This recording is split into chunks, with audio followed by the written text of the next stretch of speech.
Jadi sebenarnya kalau dikatakan lelah, ya kaum muslimin ini yang harusnya yang Lebih underdog lelah. gitu. Betul. Nah, baik.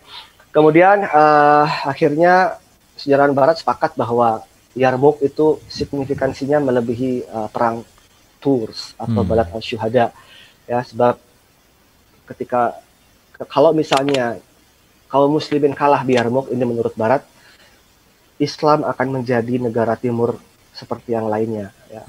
Misalnya Hindu yang hanya ada di India India. atau Buddha yang hanya itu tidak berkembang. Tapi ketika Yarmouk Islam berjaya di Yarmouk, kaum muslimin berjaya di Yarmouk, maka ia membuka pembukaan Afrika Utara, Mesir, kemudian nanti ke utara dan ke selatan dan seterusnya. Baik. Nah, ini terakhir imbas dari Yarmouk di zaman setelahnya adalah ya tentu saja Romawi hengkang dari Syam, tidak pernah bangkit lagi. Kemudian wibawa Islam mendunia, ya ini sih dalam konteks zaman itu ya. Kemudian ada transisi kehidupan perkotaan masyarakat Arab yang dari nomaden dan mereka akhirnya menetap di Suriah, Antioquia, Yerusalem, Damaskus. Akhirnya mereka mengalami perubahan dan ini akan tampak nanti di zaman dinasti Umayyah. Meskipun sebenarnya yang dari Mekah, ya, Mekah itu kan sebenarnya termasuk kehidupan kota, tetapi tentu kota di Mekah dengan di Damaskus, beda, ya, kaya sejarah itu berbeda. Kemudian strategi Khalid dipelajari di akademi militer, termasuk manuvernya, dan yang terpenting konsep kavaleri ringan atau light cavalry.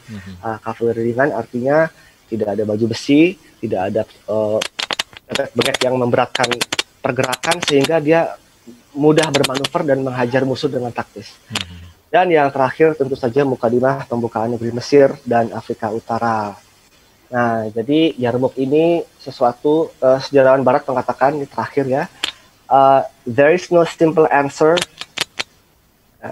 atau tidak ada jawaban yang sederhana dan jawaban yang singkat mengapa Romawi kalah dari Yarmouk. Itu yang ngomong orang-orang sekuler loh. Bukan ustadz atau bukan siapa.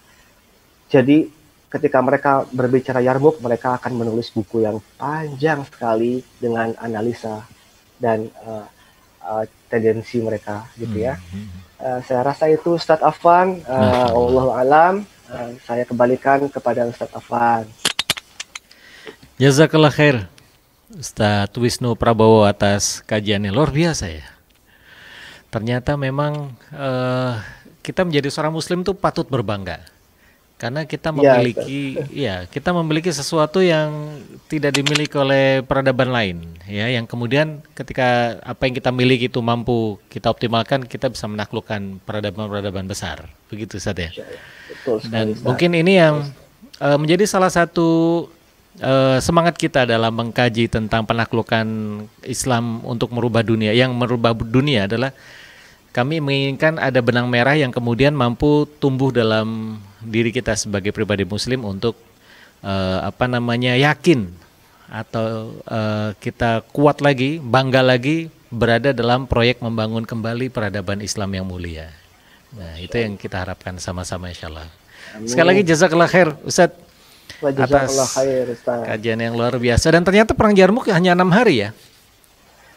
6 hari itu pun, ya betul Ustaz, itu 6 hari dan dari berbagai sumber, tapi kalau sumber klasik sendiri tidak mengatakan 6 hari, tetapi sejarawan Islam dan sejarawan Barat itu ada 6 hari yang berjalan.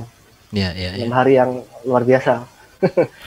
Luar biasa. Baik, jika Bapak Ibu-Ibu ingin menyaksikan kembali, stay tune di YouTube-nya Sadaqah, bisa nyalakan loncengnya. Ya, subscribe, nyalakan loncengnya sehingga bisa mendapatkan update saat kita mengupload kajian-kajian Sadaqah Form berikutnya. Dari saya Afwan Riyadi, mohon maaf bila ada kesalahan-kesalahan. Sekali lagi jazakumullah khair jazak. Bila taufiq hidayah. Wassalamualaikum warahmatullahi wabarakatuh.